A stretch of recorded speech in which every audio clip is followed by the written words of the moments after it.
I had the privilege of living in Italy for 9 years. One of the things that puzzled me throughout my stay was how slim and trim young and middle-aged men and women wear. I got the impression that they looked down on anyone who didn't maintain a decent figure. The young and middle-aged had a lot of pride in what was commonly called la bella figura, or loosely translated as looking good. What was maddening is they were trim in spite of pasta. I couldn't understand it because a plate of pasta always seemed like an extra kilo for me. Yet these Italians could eat pasta and not put on an ounce of fat. What was striking after my stay in Rome was returning home to Canada and seeing the number of overweight people. Not only did middle-aged men and women have the few extra pounds that come with age, but many were obese. Even children were victims of being overweight that gave the appearance of inactivity and self-indulgence. Many people feel helpless in front of food and drink. They cannot resist the craving for an extra pop, supersized fries, and Big Macs. In spite of all the warnings, they overeat and put themselves at risk of diabetes, heart disease, and a multitude of other complications. It's true that for some, this is a disease, but for many more, it's the sin of gluttony and the unwillingness to put controls on one's eating and drinking. Gluttony is self-love that has become distorted. It's self-love that has become self-destructive. Overindulging is oftentimes an escape from our hunger for love and acceptance. What we fail to achieve from others around us, we try to compensate with food and drink. The problem is that gluttony begets loneliness and isolation and drives one to seek the solution that caused the problem in the first place. We hear a lot these days about the war on drugs, and this mostly refers to marijuana, crack cocaine, and heroin. Yet far more damaging to far more people is alcohol, nicotine, and the abuse of prescription and over-the-counter drugs. From time immemorial, people have sought out substances to alter their mood. Many substances were discovered along the way that temporarily affected the manner in which people saw their world and how they felt about themselves.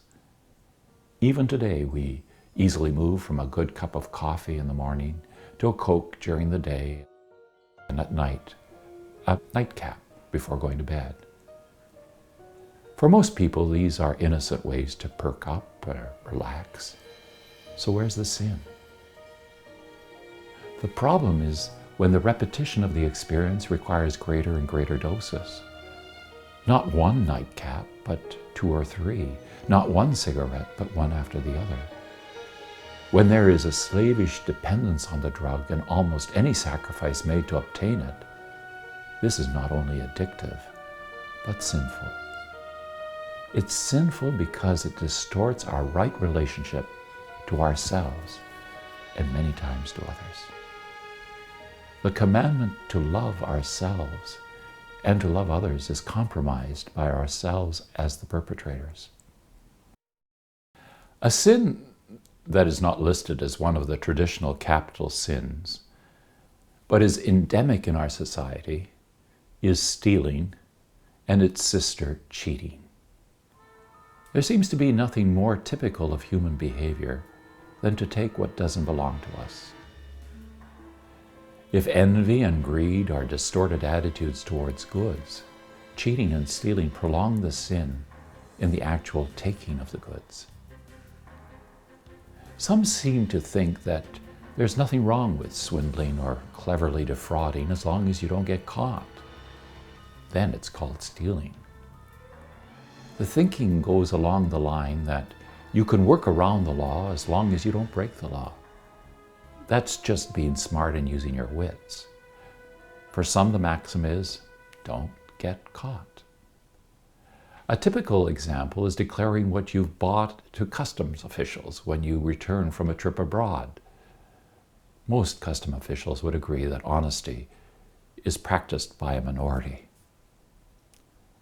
Theft in the workplace is another example where employees can easily think that the company can afford some loss and taking some things are fringe benefits.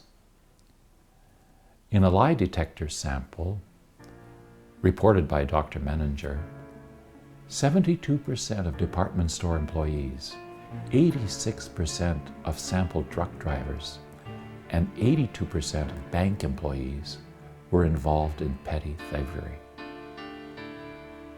Add to this the amount of shoplifting and the incidence of theft escalates into losses of millions of dollars.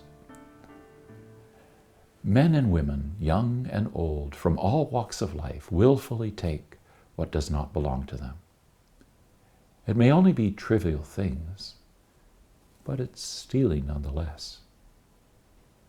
People realize they are doing something dishonest. They know it's illegal, but it's so easy to escape detection. It's a game, with a twinge of excitement to relieve the boredom of shopping. I remember a woman who got caught shoplifting. She was beside herself in shame and embarrassment as she told me how she would regularly sample fruit, a grape here, a cherry there, a cherry tomato, a blueberry, until one day store security caught her on film picking her way through the produce department. Children quickly pick up adult attitudes and bring them into the classroom. It's a common complaint of teachers and professors that students are becoming more and more sophisticated in their cheating and plagiarism. Wikipedia and the internet are easy references to lift and put into a paper, and proctors at exams can tell stories of how creative some can be with cheating.